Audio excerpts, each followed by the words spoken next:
And my spidey senses were like, doot, doot, doot, doot, doot, doot. When I read the word hotel, I was like, hotel room?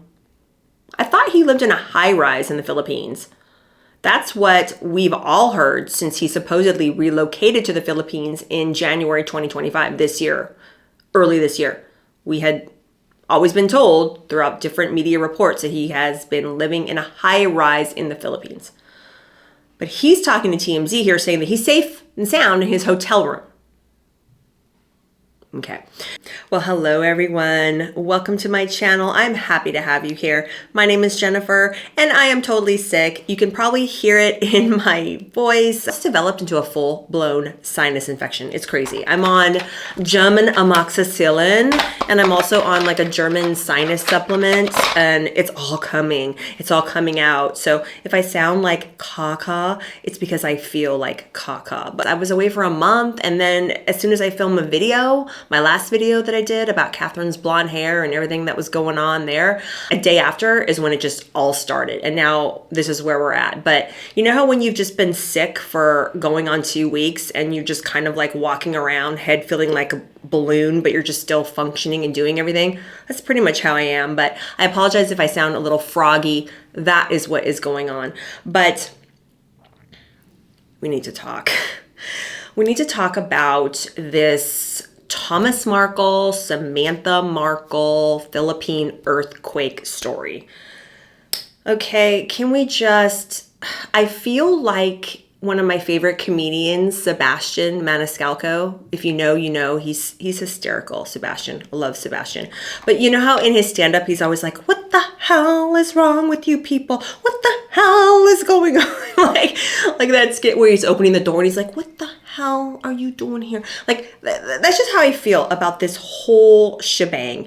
And I'm like, with this story, I just kind of wanted to chat with you, kind of stream of consciousness, kind of how almost like a play-by-play as to how this story unfolded, because the way that it unfolded is what has gotten me kind of ticked off about the way that all these players in this story are acting. You know, the world's crazy enough, and then we got stories like this, and you know I talk about the royal family, I talk about Meghan Markle. I haven't really talked too much about the Markles themselves, other than to say that the way that Meghan has treated her family has just been abysmal and just terrible and rotten, and you know, everything against what it means to be a Christian. And so there you go. But anyway, so let's just start from the beginning, okay? So this earthquake hits the Philippines on September 30th. And this is a 6.9, you guys. Catastrophic type damage, devastating damage. And apparently this earthquake was one of the worst that the Philippines have seen since 2013. So it's big, it's huge, it's like crazy news.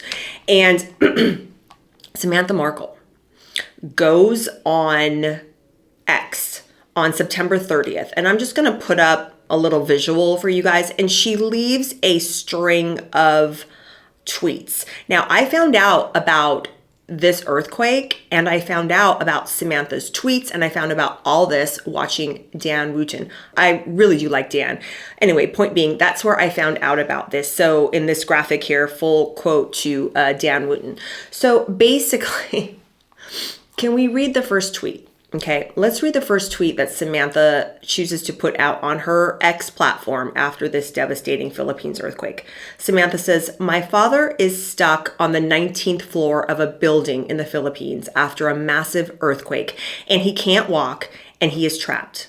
Shame on my disgusting, evil, effing sister for ever putting our father in this position. I hope she is cursed." Well, isn't that special? Okay.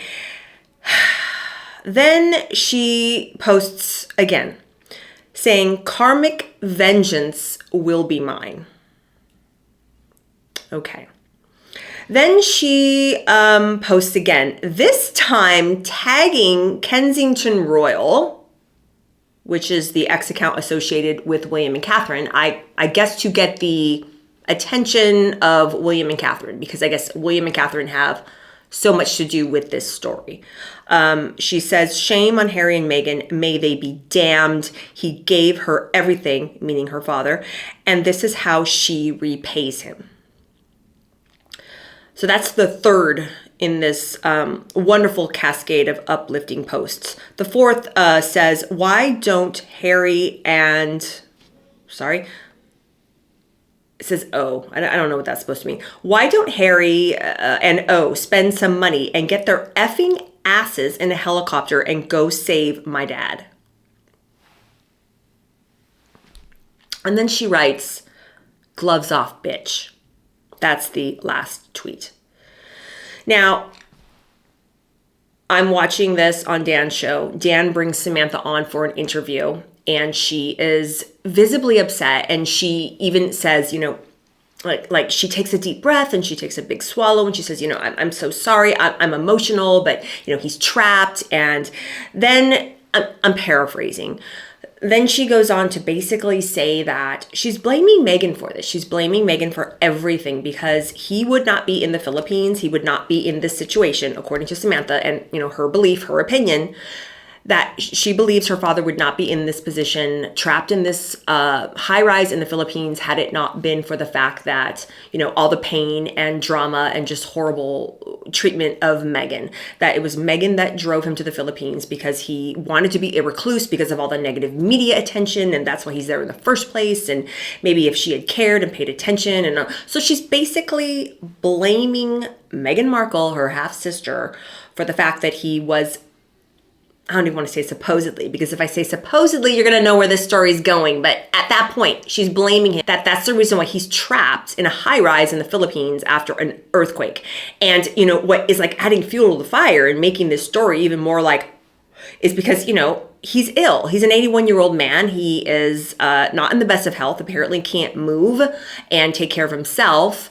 You know, supposedly Thomas Markle Jr. has been there taking care of him in the Philippines. So she goes on Dan and she's upset. You know, that is what was going on. And then you're looking up and you're seeing these stories that apparently he's trapped. And I'm just looking at it from the point of view at that point, I was like, well, that's really, really crappy. And that's horrible. And if indeed true, I hope he does get the help that he needs, because it's not anything you would wish on anybody. Yes, it's devastating to have an elderly man trapped like that when he obviously can't take the best care of himself. And also because he's old, you know, he's 81 years old. So I'm reading these texts from Samantha. Why? This is not a good look. And let's play devil's advocate here. On the one hand, I do want to say that I've always thought Samantha to be a fairly intelligent, well-spoken person. She doesn't come across as someone who doesn't have two clues to rub together, if you know what I mean. She's always been somewhat to very articulate when she has given interviews, and she's given a lot of them since Meghan, even before Meghan married into the family. So that's the first thing, is seems like she's been constantly running to the media with her grievances about Meghan. So there's that. But getting back to what I was saying, she's always come across as someone that is very intelligent, that is fairly well spoken. You know, a lot of us, including myself, were right there with her, you know, listening to her talk about the way that Meghan has treated her, the way Meghan has treated her her brother, Thomas Markle, Meghan's half brother, and the way that Meghan has treated their father, Thomas Markle Sr. So I can understand that. I can totally get that. And guess what? I've made, I don't know how many videos chronicling the way that this woman has behaved in the media, in our collective consciousness, for going on now 10 years. Well, I haven't made videos for going on 10 years, but I've been talking about and analyzing an almost 10-year span of her behavior in the public domain. And I find 99.9% of it absolutely despicable. And I can totally get why Samantha is so aggrieved and is so angry at Meghan's treatment of the Markle family. Totally get that. But when you are making posts like this, and at the time when I was reading them, I was thinking, okay, Samantha's being driven by a lot of emotion here. If her dad is indeed trapped, I can get where this emotion is coming from. However, I really do believe that even if you think these things, these aren't things that you would say in a public forum. Maybe call up someone close to you and just yell into the phone and commiserate with them and say stuff like this in private, okay? But to put this out there and then to kind of insinuate that this is all Megan's fault, I mean, I'm sorry, but anybody with 2 working brain cells would see that this whole X tirade that Samantha went on is really, really uncalled for and particularly nasty. And I don't think that Samantha is doing anything to help herself. I think she's still embroiled in that lawsuit where she was suing Megan for defamation and all that. By all accounts and everything I've been watching and reading, Samantha has a very weak case and it doesn't look like she's going to prevail. But point being, like, you have been complaining about your sister in the public since about 2016, 2017. You wrote a book about her.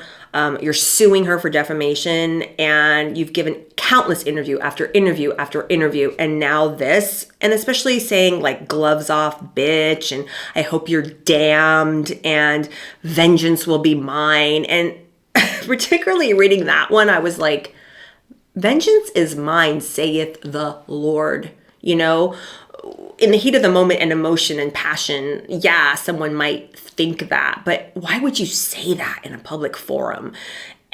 And who knows if she really means it? I don't know, but to say vengeance will be mine, that's mocking God in my view. In my view, you know, that's mocking God. Vengeance is the Lord's, not Samantha Markle's. And to, you know, hope that she's cursed and damned, I'm like, for the love of all that's holy. Why? Why are you doing this? You are a 60-year-old woman. So that is just completely just off the charts. I really feel like she went off the reservation there. So are you ready for this?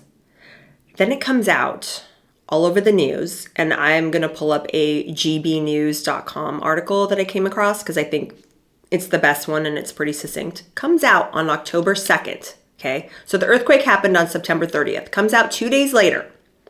Thomas Markle slaps down claim from Megan's sister that he is trapped in the Philippines. Would you like me to go into this article with you? Okay, well, let's do that together.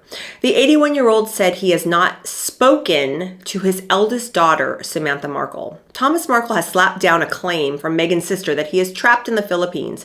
It comes after Samantha Markle took to social media on Tuesday to allege that Thomas, 81, was stuck on the 19th floor of a building in the Philippines after a massive earthquake. At the time, she continued to tell her ex-followers that, quote, he can't walk and he is trapped, end quote. On Wednesday, the 60-year-old posted an update about her father 24 hours after the earthquake struck because apparently the earthquake happened on September 30th, but it was 10 p.m. Philippine time. So by the time Samantha used all of her best judgment and decided to go on X, it was still September 30th when she was making all of those tweets. And then I guess she said, quote, I wish to extend our deep gratitude to everyone expressing concern about my father. Thank you. As of today, he is okay and making plans to get out of that building. And this is still going on. These are her quotes. They seem to be safe for now, and hopefully there will be no serious aftershocks. Provisions are being made so that he won't be trapped in a similar situation again. God bless and stay safe, everyone, end quote. Okay. And then the article goes on to say, because apparently Thomas Markle Sr. spoke to TMZ. Apparently he has TMZ on speed dial because this man seems to speak to TMZ a lot, has done so a lot in the past. It says, however, Thomas has spoken to TMZ, alleging he is safe in his hotel room and in no way trapped and unable to walk as his daughter claimed. And my spidey senses were like, doot, doot, doot, doot, doot, doot. When I read the word hotel, I was like, hotel room? I thought he lived in a high rise in the Philippines. That's what we've all heard since he supposedly relocated to the Philippines in January 2025, this year, early this year. We had always been told throughout different media reports that he has been living in a high rise in the Philippines. But he's talking to TMZ here saying that he's safe and sound in his hotel room. Okay. The 81-year-old is currently in the Philippines, but maintains that his hotel was not near the destruction caused by the earthquake, adding, quote, the epicenter was 100 miles from here, end quote. He continued to state that he has not spoken to Samantha, so is unsure why she posted on social media that he was, quote unquote, trapped. Continuing. Thomas told the outlet, quote, I'm currently sitting on the couch in my hotel room with my feet kicked up and watching Charlie Chan movies. I'm quite comfortable, end quote. The father of three added that he is in the Philippines because he is scouting places to live, having formerly resided in Mexico after retiring as a Hollywood lighting director. Thomas also stated that his estranged relationship with the Duchess of Sussex remains unchanged. Their relationship began to deteriorate ahead of Prince Harry's 2018 wedding to Meghan after Thomas staged paparazzi photographs, blah, blah, blah. We all know that story. We all know the story, right? He's working with a photographer that Meghan has hired since the supposed falling out with her dad. Like, she has thrown her dad away like trash and not spoken to him for almost 10 years now because he allegedly was staging paparazzi photos. But she has since worked with the photographer and hired that said photographer since not speaking to her father. So make that make sense, okay? Riddle me that, people. But, I digress. Let's keep on this story.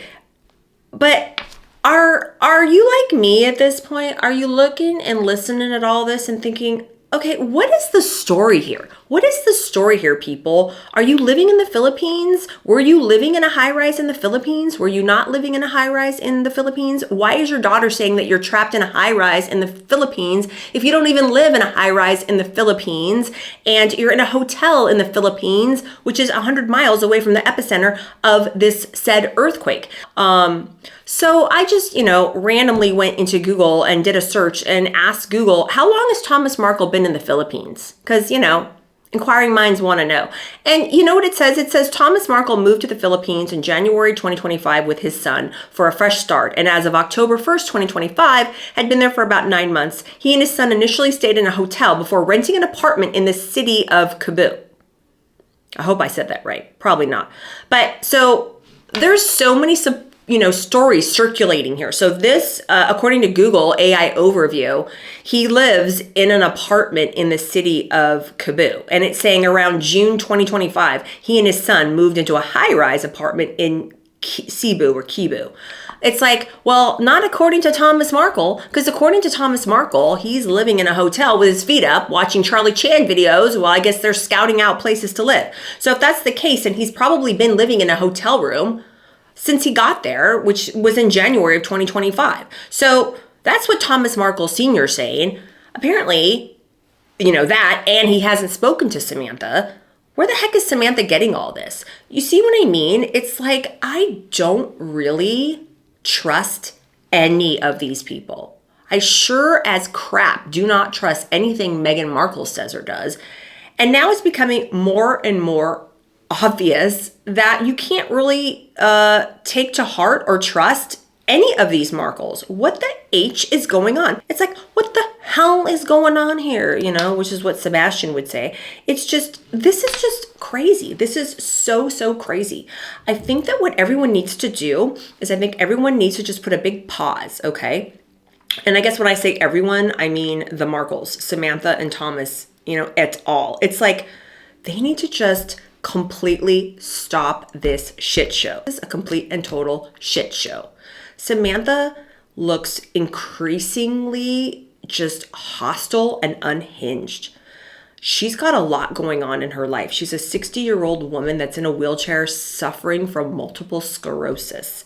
And she's probably doing everything she can just to get by day. Why she's so invested in her to the point where she is now posting vile, just disgustingly nasty tweets on X. But moreover, was it true? Is it not true? Thomas Markle has contradicted himself so many times in the past too, that it's like, I don't really understand. He said that, in the beginning that Harry called him asking for, Meghan's hand in marriage, but then he said and contradicted himself that, he didn't even ask him and da-da-da. It's like, there's just been these like lies and inconsistencies where this family has been concerned since the very, very beginning. Thomas Markle Jr. has come out and spoken just really, really ugly, in an ugly way about Meghan. And then he like wrote that apology letter and backtracked it all. Then he went on the Australian Big Brother and was talking about her on that show. And now this, and I'm thinking to myself, I can understand why Samantha and the two Thomases, Jr. and Sr., feel the way that they do, because at the end of the day, Meghan still really did drop them all like they were hot garbage, and it really stinks. And I think that's where a lot of these inconsistencies and this crazy erratic just behavior from all of them comes from, because they're just so angry and they kind of don't know, it's almost like they have like this like pellet gun or this paint gun that they're just like shooting at every angle because they're just so angry. And they just need to let this go, especially Samantha, because it's like, what has this done? All this has done is given people that support Meghan and Meghan herself more fuel to say, and that right there is exactly why I took a step back from these people, because they are crazed, and look at the way that they lie and look at what they do. And it's just a horrible situation where I do believe that they have a right to their anger. They do have a right to their righteous indignation, but they don't really have a right to do this type of stuff in public and just, start these things. And she starts this thing and then she gets nasty with all the F you bitch and all this kind of stuff. And then Thomas is like seniors refuting everything that Samantha's saying. It just makes them look even more crazy and unhinged. And then after all of this, as of October 4th, 2025, Samantha Markle's ex is now active, but all her posts have been made private, which means that her posts are no longer visible to the public or non-followers. What does that tell you, you guys? What does that tell you? Any ounce of credibility that she might have had is now being flushed further and further and further down the toilet. And I do feel really, really bad for her, because she's obviously not making good choices, you guys. She is so blinded by her anger and hatred of her sister that this is how she's behaving, and I do feel bad. And this is just a mirror, you guys. And you know how I like to take these things and use these situations and the actions of these people in the public eye, and let's just look at it and use it to how we can be better. How can we be better people learning from and watching this go on? And I think this is just indicative of what holding grudges and being angry, and how poisonous anger can be, and how it can cause us to behave in ways that aren't fruitful, that aren't helpful to anybody, mostly to ourselves. I just wish Samantha peace. I wish that she would just forgive her sister and move on. And I know that's hard to say. It's really, really hard to say to someone, just forgive and move on. But bringing up what I was talking about in my last video, if you haven't seen it, I'll link it somewhere. But, when we're talking about Erica Kirk, when Erica Kirk can go on a stage in front of billions of people at her husband's memorial, who, billions who are watching, and be a walking, talking, just example of Christ's gospel by saying, I forgive my husband's assassin. I forgive his murderer. Her husband was murdered, and she went on that stage and forgave that murderer. I don't know if Samantha identifies as a Christian, but there are even secular people that talk about this, and they say when you forgive, even if you don't look at it from the Christocentric Christian worldview, even if you're not looking at it from that worldview, you forgive because you want to heal internally. And holding grudges and wishing curses and, damning people, it's like taking the poison yourself, but hoping that someone else will die. And it's not good. And what people don't realize, and another thing I think that was unfortunate when a lot of people were dismissive of Erica Kirk when she was forgiving her husband's assassin, was it's actually healing for the perpetrator too, whether or not they know it or not. So if you can forgive and you can move on, even if you don't feel it, but you do it because you want that slow healing to start in of yourself, oftentimes it starts the healing process in that other person as well, because it forces them to look at themselves internally. So I think it would go so much farther. I mean, she should have done this years ago, but what should happen next, in my humble opinion, is that she should just make a statement and be like, look, I was upset. I have just been suffering for years with feelings of intense anger and betrayal, and I just have not understood or figured out a way to handle it. But that's just what it is. But I'm going to now begin the process of just forgiving my sister. I wish her well, and then just have done with it. Don't speak publicly about her ever again, Samantha. You don't have to. You really, really don't. And there's so many journeys that so many of us are on, and a lot of us have had people really, really hurt and injure us. Maybe you're watching this and you've had someone that you care about be killed, and you are thinking, how could I ever forgive that murderer? So for you, it might be a journey. It could be infidelity. It could be any kind of betrayal. Like whenever you're struggling with horrible things that someone has done to you, forgiveness is always a struggle, and it always is a process, and it's always a journey, but it's never something that you can do because you are kind of waiting for that feeling.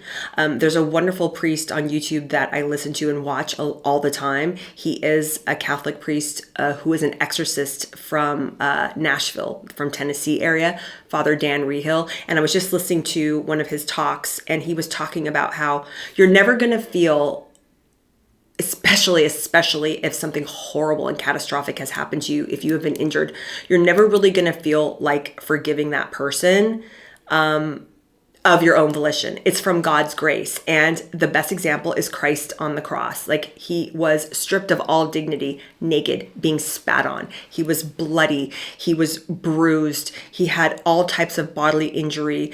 He had people mocking him. It was just a circus around him. It was the lowest point of his life. And what did he do? He was like, Father, forgive them. They know not what they do. He was giving it all up to the Father and saying, I just have to forgive, at the worst and lowest point of his life, because he knew that that was his mission, and he knew that that's what he had to do. This is probably the emotional way that Samantha and Thomas Jr. and Sr. have felt for years, just like they're carrying this immense weight. They're probably walking around with this emotional burden, cannot let go of this anger, and they cannot let go of this feeling of wanting Megan to pay.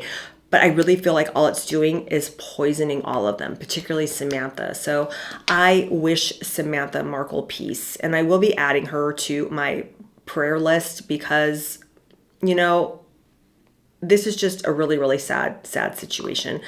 But let me know what you guys think. When you were watching all this stuff unfold, were you kind of like me, where even before Thomas came out and talked to TMZ saying, I'm not trapped, I'm in a hotel, just with my feet up here watching movies. Even before that story came out, I was kind of like, Samantha, why are you doing this? Why are you getting so nasty and ugly? Like, why? It's like she saw something that happened and she wanted to reinsert Megan into the conversation as a justification for her own anger. That's my opinion. And, narcissists like Meghan Markle, and I, in my humble opinion, believe she is a malignant narcissist. They don't take ownership. Okay. A lot of people allege that it is a mental illness, that narcissism is a mental illness, that they will never, ever take responsibility because they don't feel like they do anything wrong. So she's almost like that voice crying out in the wilderness, trying to get Megan's attention, saying, look what you've done to us. Look what you've done to us. But she's looking for acknowledgement, and she's looking for some type of validation from someone who's never going to give it to her. Okay, I think the only way that Meghan Markle will ever give her family any type of validation or, apology for what she's done, it's going to be the power of the Holy Spirit, you guys, because these malignant narcissists, I think the only thing that can change them is the power of God's grace. And the Holy Spirit has to enter into their soul, and they just have to wake the heck up. and see what they have done and everybody that they've hurt. And that's the only way that they can course correct.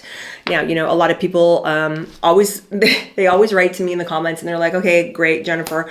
I love the fact that you say you're going to pray for these people, but they're never going to heal. They're never going to change. I'm going to pray for their, victims. I'm going to pray for the people that they've hurt, not them. That's just wasted. Well, it's not wasted. I mean, what if Jesus hanging on the cross as he's broken, bruised, and bloody, what if he were hanging there saying, you know what? I'm just giving up on these people. These people are just, they're just far gone. I'm done with them. They can't be saved. What would have happened to us if he would have said that?